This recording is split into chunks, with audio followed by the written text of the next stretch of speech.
propose la conférence du professeur Bruno Falissard. Il est polytechnicien, psychiatre, pédopsychiatre, responsable d'une grosse équipe de Paris, Paris Sud, Université Paris Sud de santé publique. Et évidemment, il a collaboré depuis 2013 à énormément d'expertises collectives sur les interventions non médicamenteuses. Et donc, il nous a fait une conférence qu'il a tournée directement à son domicile pour évoquer la question de la place des interventions non médicamenteuses dans la prise en charge de la douleur. Bruno, c'est à toi. Bonjour à tous.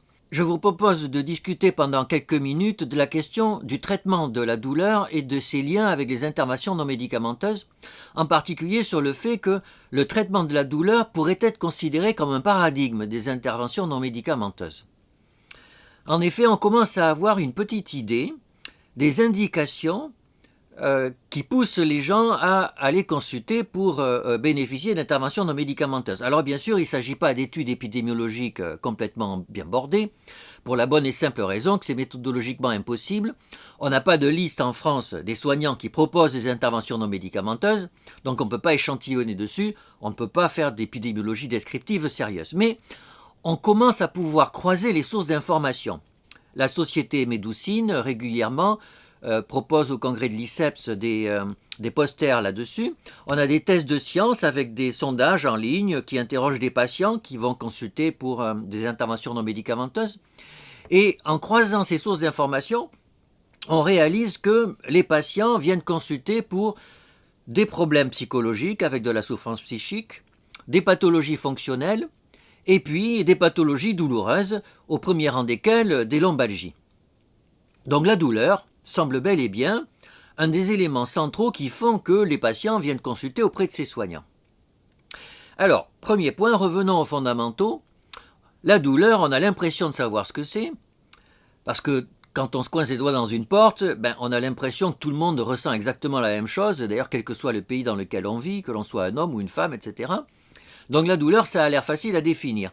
Et pourtant, en fait, c'est un peu loin d'être le cas. L'International Association for Study of Pain propose la définition suivante et vous allez voir qu'elle n'est pas si facile que ça à comprendre. La douleur serait une expérience sensorielle et émotionnelle désagréable. Donc déjà, on a sensorielle et émotionnelle. Donc expérience sensorielle et émotionnelle désagréable, associée à une lésion tissulaire réelle ou potentielle, ou ressemblant à ce type d'expérience. Alors on voit la lésion, effectivement, quand on se casse une jambe, on a mal, donc, la lésion est là et déclenche la douleur.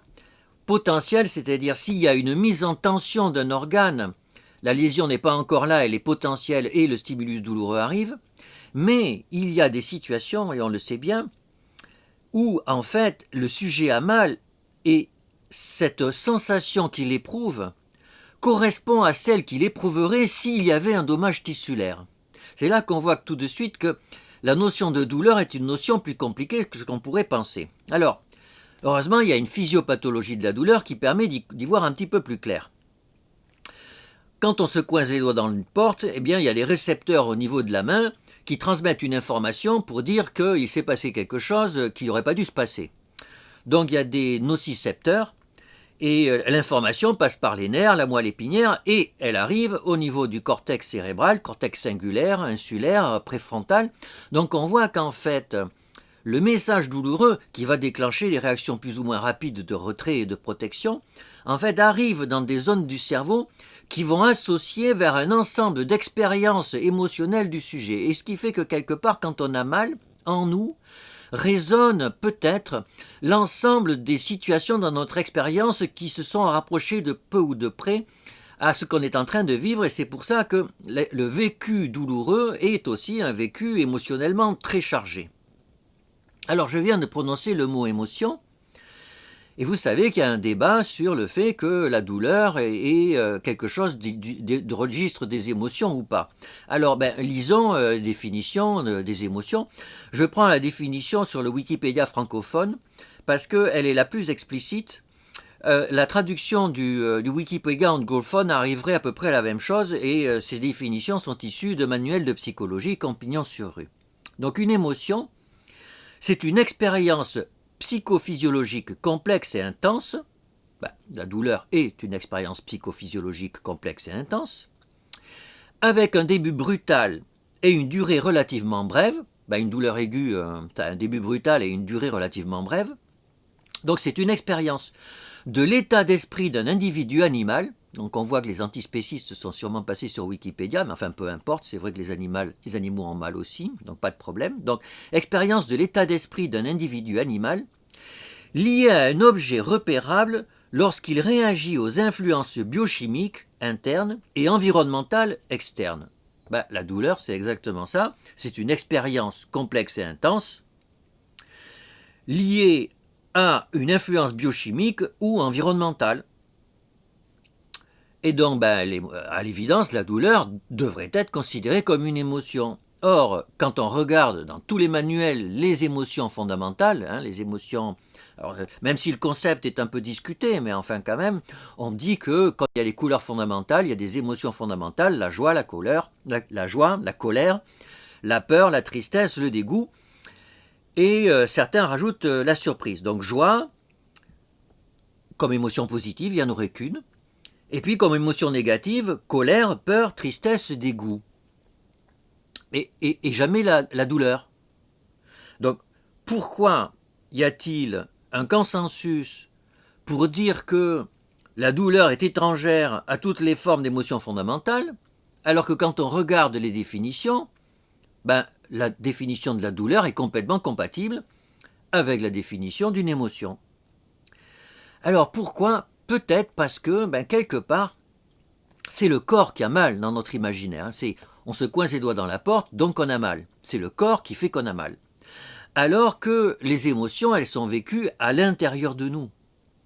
Et c'est vrai que, quelque part, c'est bien le corps qui serait à l'origine de la douleur, et quand c'est le sujet qui ressent une émotion proche de la douleur, on dit que le sujet y souffre, et pas qu'il a mal. Et il y a un très beau texte de Paul Ricoeur sur souffrance et douleur que l'on peut trouver sur Internet, il fait quelques pages et je le vous recommande, qui explique en quoi souffrance et douleur sont des choses différentes. Alors il dit la chose suivante, on s'accordera donc pour réserver le terme douleur à des affects ressentis comme localisés dans des organes particuliers ou dans le corps tout entier, alors que le terme de souffrance serait réservé à des affects ouverts sur la réflectivité, le langage, le rapport à soi, le rapport à autrui, le rapport au sens, au questionnement.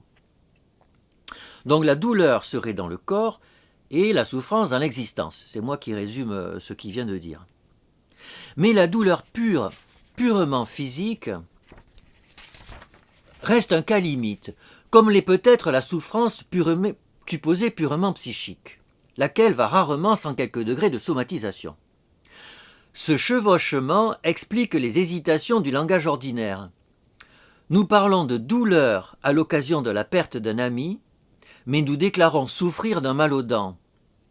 Donc on voit que effectivement, dans le langage courant, la douleur c'est l'organe, c'est la jambe qui s'est cassée, c'est le doigt dans la porte, alors que je souffre dans mon existence. Et pourtant, on dit que l'on a de la douleur à la perte d'un ami et qu'on souffre d'un mal aux dents. Et donc on voit que quelque part, ce clivage entre corps et esprit, il pose des problèmes et tout le monde le sait. Tout le monde le sait, sauf que, en tout cas c'est ce que dit un anthropologue comme Philippe Descola, le dualisme corps-esprit, il est consubstantiel à l'humanité. Il semble que dans toutes les sociétés humaines, il y ait ce qu'on appelle une intériorité et une physicalité.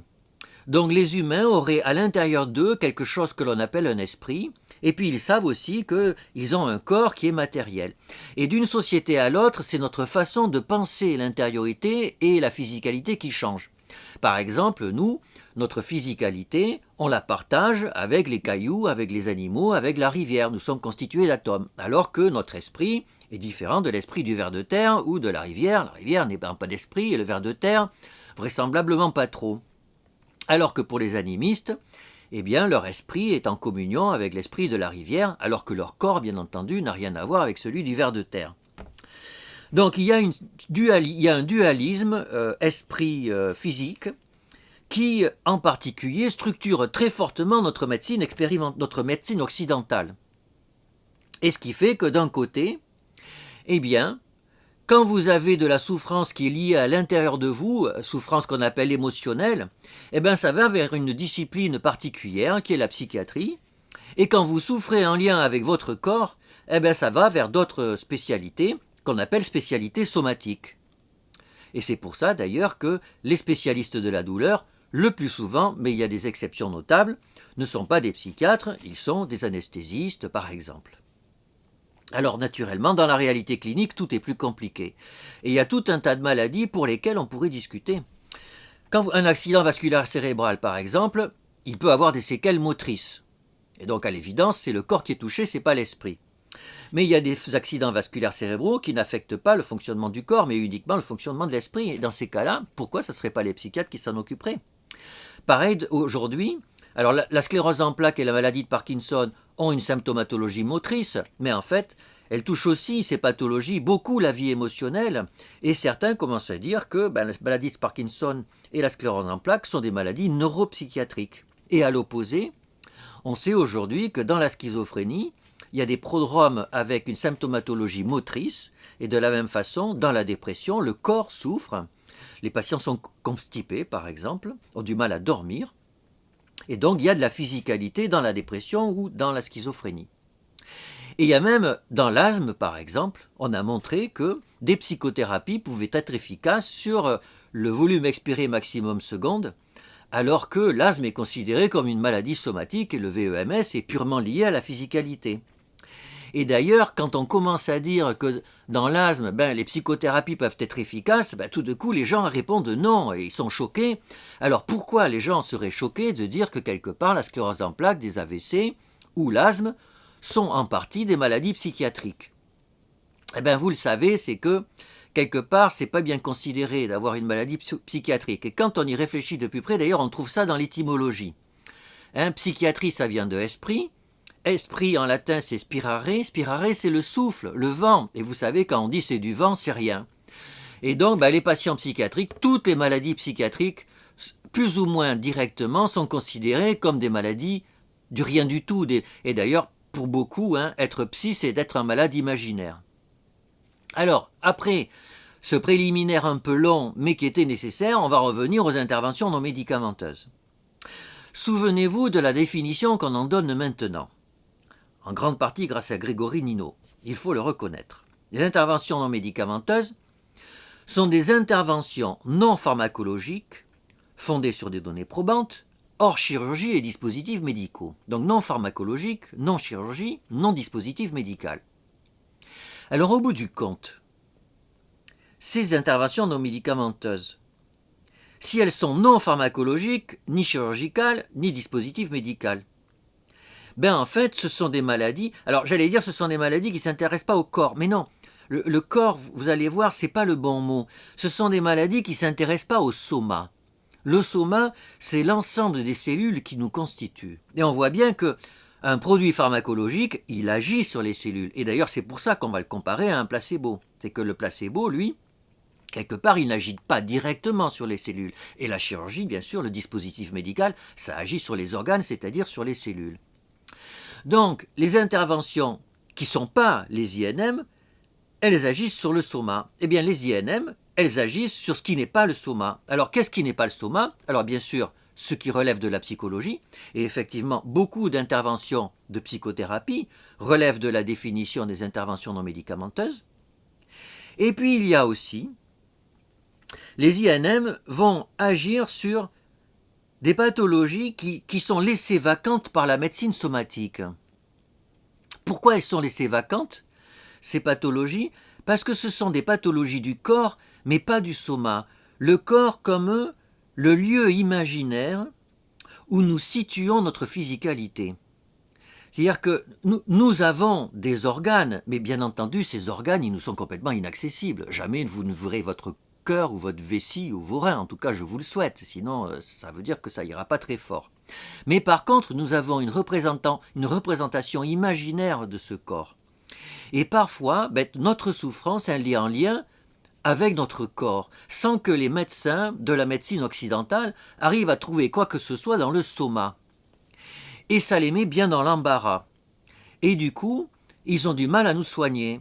Eh bien, les interventions non médicamenteuses proposent des soins dans cette place vacante. Et la douleur, souvent, elle s'inscrit dans le corps. Alors parfois, ce corps, on arrive à le rattacher, le corps douloureux est en lien avec un soma pour lequel il y a une lésion, et donc la médecine traditionnelle va bien se débrouiller pour soulager la douleur, mais parfois, quand on n'arrive pas à faire le lien entre le soma et le corps qui est douloureux, eh bien la médecine occidentale est un peu dans l'embarras, et du coup, beaucoup de patients vont voir des interventions non médicamenteuses.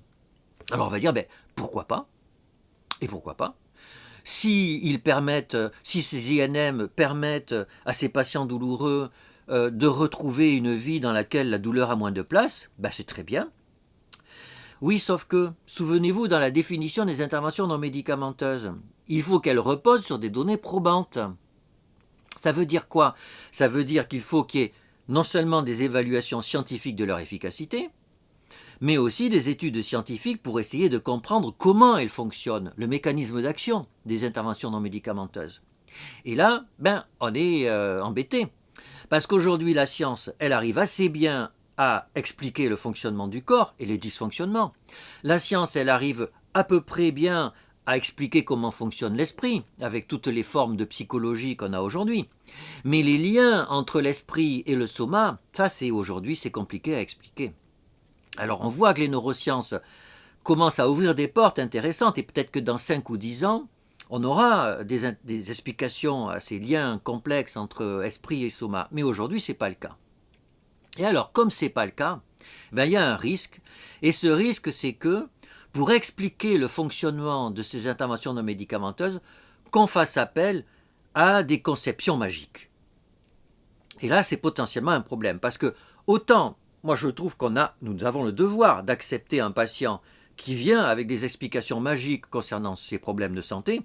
On a accepté les patients tels qu'ils sont, et pas tels qu'on voudrait qu'ils soient. Autant, je trouve problématique que des soignants proposent des soins qui reposent sur des soubassements que moi j'appelle relevant de la magie. Pourquoi? Parce que comme la magie n'est pas bordée par un savoir ouvert à la critique, ouvert à des publications mondialisées, il y a un risque de dérive, et on sait qu'un certain nombre d'interventions non médicamenteuses ont potentiellement un risque de dérive. Voilà ce que je voulais vous dire. Malheureusement, on ne va pas pouvoir en discuter en face à face comme je voudrais, mais ça sera peut-être pour une autre fois. Merci au professeur Bruno Falissard. J'ai oublié de préciser qu'il était également membre de l'Académie nationale de médecine.